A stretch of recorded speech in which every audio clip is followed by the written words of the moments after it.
1932년도에 네덜란드의 태생인 헨리 나우엔이라는 사람이 있습니다. 이 사람은 심리학을 공부했고 인간의 고난에 대해서 많이 연구를 하고 또 그 분야에서 정통한 사람이었습니다. 그리고 미국에 가서 그걸 더 심도 있게 연구하면서 대학교의 교수가 되고 또 신학을 공부해서 예일대학교의 신학부에서 교수가 됐던 사람입니다. 그래서 이 사람은 정말 존경받는 교수고 또 전 세계적으로도 알려진 그런 사람입니다. 그런데 이 사람이 어느 날 큰 변화를 맞이하게 됩니다. 그렇게 교수 생활을 하면서 명성이 아주 많아졌는데 어느 날 그는 큰 결단을 하게 됩니다. 교수 생활을 접고 페루라고 하는 곳에 빈민가에 가서 살게 됩니다. 그 빈민가에서 그 노숙하는 사람들 또 그림들과 함께 그렇게 살게 됩니다. 왜 이렇게 했을까? 그분은 자신이 하나님의 사랑에 빚진 자로서 거룩한 부담감을 안고 있었기 때문에 그런 결단을 했다고 합니다. 그리고 그 이후에 다시 또 하버드 대학교에 와서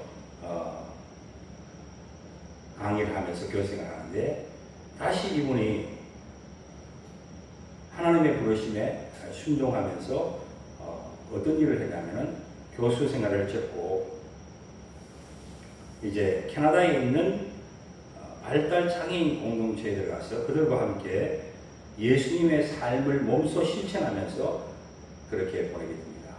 결국 거기에서 죽음을 맞이하게 됩니다.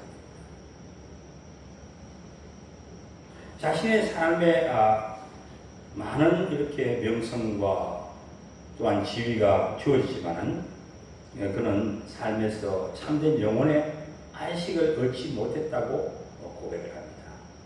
오히려 주님이 가라고 하신 그 소외된 자들과 함께 공동체 생활하면서 섬길 때에 그런 영혼의 만족을 얻었다. 그리고 그는 깊은 말씀의 묵상과 기도 생활을 통해서 많은 사람들에게 영성의 세계로 인도하는 그런 가마력 있는 글들을 책들을 써서 지금까지 영향을 주고 있습니다. 신앙은 말이나 지식으로 전달된 것이 아니라는 것을 이분은 삶을 통해서 보여주었다는 것입니다. 오늘 이 본문에도 보면 바울이 고린도 교회를 향해서 권면하는 그곳에도 영적인 이러한 면들이 잘 나타나고 있습니다.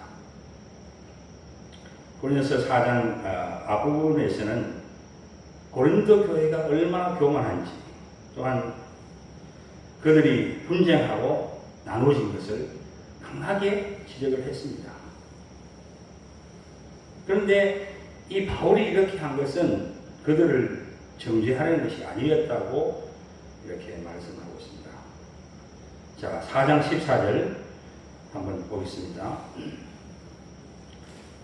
내가 너희를 부끄럽게 하려고 이것을 쓰는 것이 아니라 오직 너희를 내 사랑하는 자녀같이 권하려 하는 것이라. 그러니까 바울은 이 사람들을 고린도 교인들을 책망하려는 목적으로 이것을 권하는 것이 아니라 마치 사랑하는 자녀들에게 권하는 것처럼 그렇게 한다고 했습니다. 이 바울은 자녀를 사랑하는 마음으로 아버지가 자녀들을 대하는 그 사랑으로 훈계하고 있다는 것입니다. 참된 영적인 양육은 바로 이러한 훈계가 포함됩니다. 무조건 잘한다 이렇게 하는 것이 아니라는 것입니다. 상으로 그들을 책망도 하였다 하는 것을 볼 수가 있습니다. 그러면서 이제 15절에 보면은 스승에 대한 말씀이 나옵니다. 그 스승, 그리스도 안에서 일만 스승이 있어되 아버지는 많지 아니하니. 그리스도 안에서도 스승들이 많이 있는데 내가 이 고린도 교회와의 관계는 아버지와 자녀의 관계다. 부모와 자식과의 그런 관계로 대하고 있다는 것입니다. 그 당시에 스승들이 참 많았습니다. 그래서 그 당시에는 사실은 여기서 말하는 스승은 가정교사입니다. 가정교사. 그래서 가정의 부자들이 이제 가정교사를 두는데 자녀들을 이제 데리고 다닙니다. 데리고 다니는데 그리고 또 가르치기도 합니다. 또 보호도 해줍니다. 그래서 이 자녀들을 부모가 양육한 것이 아니라 그 하인이나 이런 노예들이 가정교사가 되어서 그 부자들의 자녀들을 이렇게 보호해주고 가르쳐주고 그렇게 했습니다. 그 스승들을 말합니다. 이 스승들은 부모가 아니죠. 그런데 그리스도 안에서도 바로 이런 스승들이 있다는 것입니다. 많이 있다는 것입니다. 지식적으로 가르치는 그런 사람들이라 하는 것입니다. 그런데 바울은 자신이 아버지의 역할을 하고 있다는 것입니다. 그래서 복음으로 그들을 낳았다 이렇게 말했습니다. 그래서 아버지는 자녀를 낳아서 또 보호하고 양육하고 또 성장시키는 이런 일을 하는 것이죠. 그러니까 이 바울이 그냥 복음만 전하고 그 내팽개친 것이 아니라 복음으로 낳은 그 자녀 같은 교회들 성도들을 계속해서 양육하고 기도하고 하는 그런 모습을 우리에게 보여주고 있다 하는 것입니다. 그래서 우리의 가르침은 단지 스승과 제자의 관계에서 가르치는 그런 것이 아니라 성숙된 그리스도인으로 세워질 수 있는까지 우리는 교인들을 양육해야 한다는 것을 말씀하고 있는 것입니다. 하나님께서 이 바울을 통해서 복음을 전도하게 하시고 고린도 교회가 세워지고 그 고린도 교회의 사람들이 믿음에 이르게 하시는데 성숙된 상태까지 이루도록 하는 것이 이 바울의 목표인 것입니다. 그냥 복음만 전하고 끝나는 것이 아닙니다. 그들을 부모와 자녀 관계처럼 계속해서 양육해서 그들도 성장해서 나중에는 어른이 되도록 하는 것입니다. 이 바울은 바로 부모와 자녀가의 그런 관계 속에서 이 성도들을 양육하는데 16절에 보면 너희는 나를 본받는 자라 하라 이렇게 했어요. 본받는 자라. 사실 이런 말은 감히 할 수가 없는 말입니다. 나를 본받으라. 과연 세상에 나를 본받으라라고 말할 수 있는 사람이 얼마나 되겠습니까? 이 바울이 이 말을 할 때도 사람들은 의아해한 것입니다. 이 사람이 교만한 사람 아닐까? 이렇게 생각할 수 있습니다. 세상에 성인군자들이 있었지만은 그 누구도 자신의 진리라고 감히 말한 사람이 없습니다. 그리고 그들이 나를 따르라 이렇게 한 사람도 없습니다. 그냥 모두 진리에 대해서 설명을 합니다. 진리는 이런 것이야. 그리고는 그렇게 살아가고 합니다. 그러나 감히 자신들이 나를 따르라고 한 사람은 세상에 없습니다. 그리고 나를 본받으라 이렇게도 말할 사람이 아무도 없습니다. 그런데 바울은 나를 본받으라고 이렇게 합니다. 세상 사람들은 왜 이렇게 나는 내가 진리다, 나를 따르라, 나를 본받으라 왜 못하겠습니까? 그들의 삶이 받쳐주지 않기 때문에 그렇습니다. 그런데 예수님만이 나를 따르라고 했습니다. 내가 진리라고 했습니다. 이런 선언은 감히 아무나 할 수가 없죠. 그 예수님이 하나님이시기 때문에 나는 진리인데 그 진리도 그냥 진리가 아니라 유일한 진리다. 하나밖에 없는 진리. 더라는 영어로는 더라는 정관사가 The way이다. only way이다. 오직 길이요. 오직 진리요. 오직 생명이다. 다른 것이 없다는 겁니다. 오직 예수님만 진리요. 오직 예수님만 길이요. 오직 예수님만 생명이라고 선언하셨습니다. 그리고는 나를 따르라 하고 있습니다. 따르는 자는 주님의 제자가 되는 것입니다. 생명의 길로 가는 것입니다. 그런데 바울이 자신을 본받으라고 합니다. 다시 말하면 나를 따르라고 합니다. 16절 그러므로 내가 너희에게 권하노니 너는 나를 본받는 자가 되라. 되라 말이죠. 나를 본받는 자가 되라. 이 본받는다는 말은 그냥 흉내내기가 하는 것이 아닙니다. 바울의 삶의 방식과 그의 모든 생을 보면서 따라가라 그런 거죠. 왜 이렇게 했을까? 그것은 바울이 예수님을 본받는 삶을 살았기 때문입니다.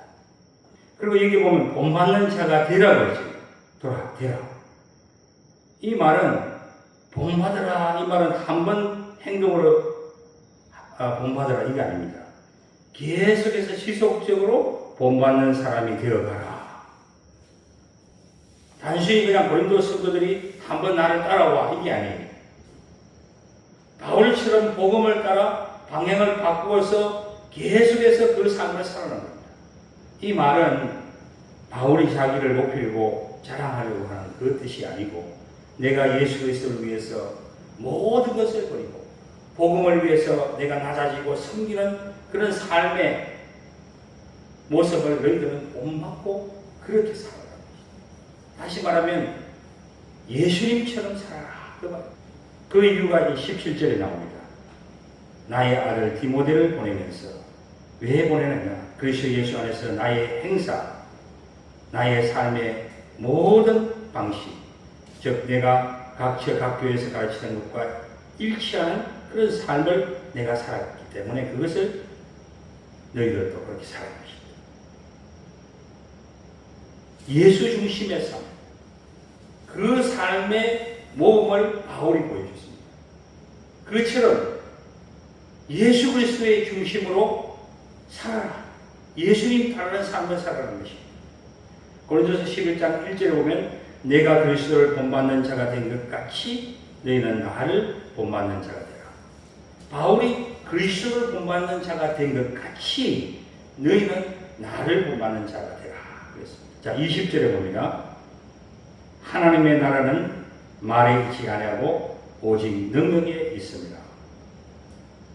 바울은 본이 된 삶을 삽니다. 자신이 자기의 말을 자랑하지도 않고 또 사람을 자랑하지도 않습니다. 그는 하나님의 능력을 높이고 하나님의 능력을 의지하고 하나님의 능력이 함께하는 삶을 살았습니다. 이 하나님의 나라는 말에 있지 않다고 했습니다. 말이 있지 않다. 이 고린도 교회가 얼마나 말이 많습니까? 자랑도 하고 서로 높이고 그렇지만 바울은 거기에 연연하지 않습니다. 오직 하나님의 능력에 초점을 맞추고 있다는 것입니다. 이 하나님의 나라가 뭐죠? 하나님 나라 어디 있어요? 하나님 나라가 하나님 나라면 우리는 천국을 생각합니다. 죽은 다음에 가는 천국만 생각합니다. 그러나 이 하나님의 나라는 천국이라는 장소적인 개념보다도 더 우리에게는 의미 있는 것을 가르칩니다. 그것은 뭐냐면 예수님이 우리의 왕으로서 통치한다는 그 의미가 있습니다. 나라는 왕이 통치하는 겁니다. 그런데 하나님의 나라는 예수님이 왕으로서 통치한다는 겁니다. 다스린다는 겁니다. 예수님이 다스리는 곳이 바로 하나님의 나라입니다. 그래서 예수님께서 이 땅에 오셨을 때에 제일 먼저 선포하신 말씀이 뭐죠? 회개하라. 하나님의 나라가 가까이 왔느니라. 이 말씀하셨어요. 이게 여기에 하나님의 나라가 가까이 왔다 할 때는 저 천국을 얘기하는 것이 아닙니다. 예수님이 왕으로 왔다 그 말이에요. 그 왕 앞에 무릎을 꿇고 복종하라는 것이죠. 그러기 위해서는 회개해야 돼요. 왕이 오신 겁니다. 왕이 이 땅 위에 온 겁니다. 그것이 하나님 나라가 이 땅 위에 이루어진 것입니다. 그래서 예수님의 사역에서는 제일 중심주의가 뭐냐면 하나님의 나라예요. 마가복음 1장 15절에 보면 예수님이 때가 차고 하나님 나라가 가까이 왔으니, 하나님 나라가 지금 가까이 왔어요. 누구든지 예수님을 왕으로 영접하고 예수님을 구세주로 모시는 자들에게는 하나님 나라가 임한다는 거예요. 하나님의 통치가 이루어져요. 그러니까 예수님이 오신 지가 2000년 전이잖아요. 2000년 전에 이미 하나님 나라가 이 땅에 이루어집니다. 그러니까 앞으로 하나님 나라는 미래에 이루어질 건데 그 미래에만 있는 것이 아니고 내가 죽으면 가는 그 하나님 나라가 아니라 예수님이 이 땅에 오신 그때부터 하나님 나라가 시작되었다는 것입니다. 그래서 하나님 나라의 중심은 누구냐? 예수 그리스도입니다. 예수님을 영접하면 하나님이 통치하기 시작합니다. 예수님을 영접하는 개인에게 하나님이 통치하시고 하나님께서 다스리시고 인도하시고 하나님이 함께하시고 역사하신다는 것입니다. 하나님을 예수님을 영접하는 가정에 하나님의 통치가 이루어지고 하나님이 인도하시고 다스리시고 예수님을 영접하는 나라에 국가에 하나님이 임재가 있게 되는 겁니다. 예수님의 사역에서 하나님의 나라가 이루어진 것을 보여줍니다. 어떻게? 병자를 치유합니다. 귀신을 쫓아냈습니다. 죄인이 회개합니다. 소외된 사람들이 공동체 안에 들어옵니다. 이 모든 것은 하나님 나라가 임하였다는 것을 표시하는 것입니다. 그런데 이 하나님 나라는 이미 2000년 전에 왔지만 아직 완전하게 하나님 나라가 이루어진 것은 아닙니다. 그래서 영어에서는 already, not yet 이렇게 합니다. already. 예수 그리스도는 이미 예수 그리스도를 통해서 하나님 나라가 이 땅에 이미 시작되었다. 하나님 나라가 시작됐다. 그래서 죄의 권세가 무너지고 복음이 전파되며 성령님께서 오신 것입니다. 사람들이 그리스도의 통치 아래 들어가게 된 것입니다. 하나님 나라가 이루어졌어요. 그 하나님 나라가 확정되어 갑니다. 넓어져 갑니다. 커져 갑니다. 그 하나님 나라가 오늘 우리까지 온 겁니다. 여기까지. 그러나 완전한 하나님 나라는 아직 이루어지지 않았다. 완성되는 하나님 나라가 있다는 겁니다. 지금은 하나님 나라가 계속해서 확장되어 가고 있습니다. 그러나 동시에 죄와 죽음이 있어요. 고통이 있고 고난이 있어요. 또한 악이 있습니다.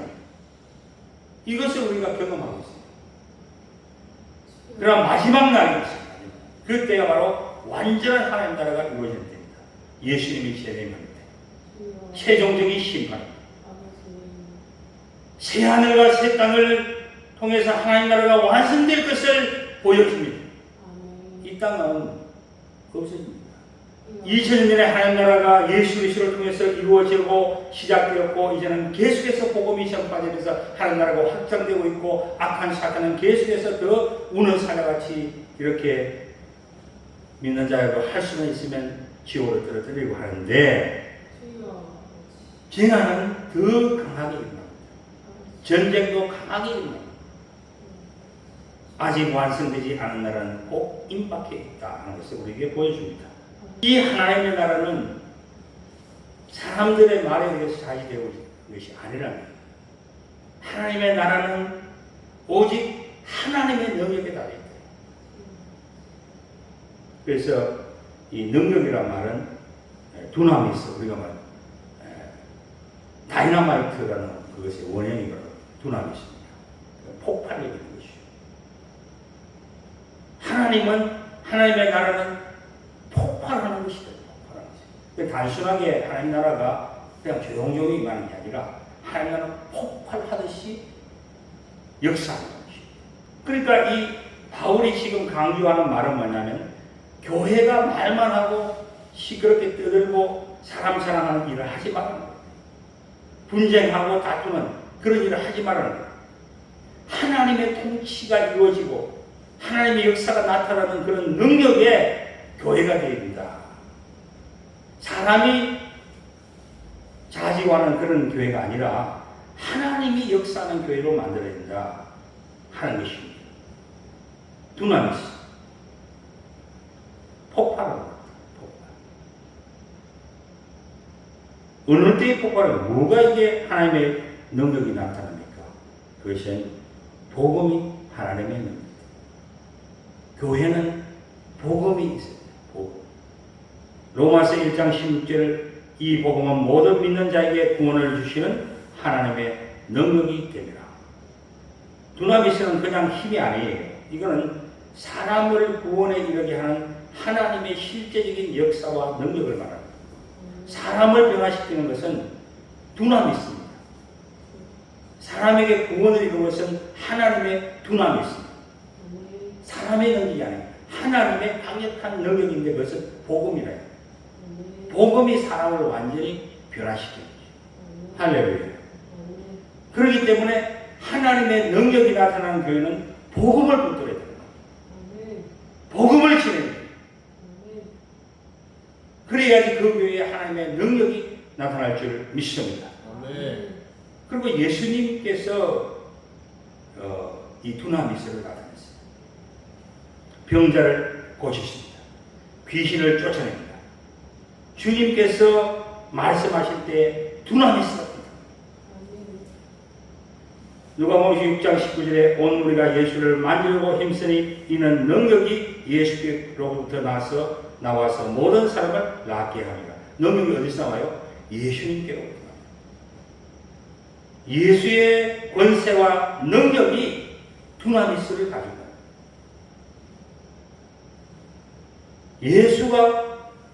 예수를 자랑하고 예수를 높이고 예수의 이름으로 나가는 교회가 두나미스가 있기 때문에 능력이 있기 때문이시죠. 그 교회가 승리하는 교회입니다. 악한 사탄을 이기고 귀신을 쫓아내고 병자를 고치는 능력이 바로 예수에게로부터 나온다. 예수의 권세와 능력으로 우리는 하나님의 능력을 나타내는 교회가 될 줄 믿습니다. 이 두나미스가 어디서 나올까요?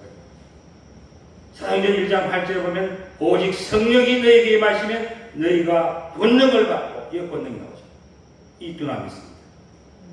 성령께서 임하실 때에 하나님의 능력이 나타납니다. 성령이 임하시니까 하나님의 능력이 주어지는 거예요. 그러니까 하나님의 능력이 주어지니까 두려움이 사라져버리잖아요. 담대해지잖아요. 그러니까 뛰쳐나가서 복음의 정의를 되는 거예요. 전에는 복음을 부끄러워하고 도망가고 피하는 사람이 두나미스 하나님의 능력이 임해버리니까 두려움이 사라져요. 죽음에 대한 두려움도 없어지고 밖으로 뛰쳐나가지고 부끄러움도 없어요. 복음을 부끄러워하죠. 그러니까 복음의 정인으로서 어딘지 가는 거죠. 그러니까 인간의 능력이나 지식이나 지혜나 자랑을 뛰어넘어서 하나님의 능력이 폭발해요. 그렇지 않을 때는 이 하나님의 능력, 성령이 임하지 않으면 어떤 일이 나냐? 분쟁이 있습니다. 자기들끼리 싸우고 그리고 서로 교만하고 또 거기는 세상에서 보이는 모든 악행들이 나오고 음행까지 가잖아요. 음행. 서로 가늠하잖아요. 교회가. 그 다음에 형제간에 법정에 소송하잖아요. 싸우는데 그냥 싸우잖아요. 법정에 가서 다투고 또 성만찬소 무시해요. 그러니까 하나님의 교회가 성령이 역사하지 않으니까 어떻게 됐습니까? 다 세상보다 더 악한 사탄의 지배를 받고 그런 모습으로 세상의 손가락질을 받았습니다. 수밖에 없는 상태가 가나요. 말만 많아질 거예요. 기적의 역사가 나타납니다. 또한 기적의 역사가 뿐만 아니라 변화의 역사가 나타납니다. 여러분, 사람이 변화되는 건 굉장히 힘든 겁니다. 그런데 교만한 사람이 겸손해집니다. 또 분열된 사람들이 하나가 됩니다. 성적인 죄를 돌이킵니다.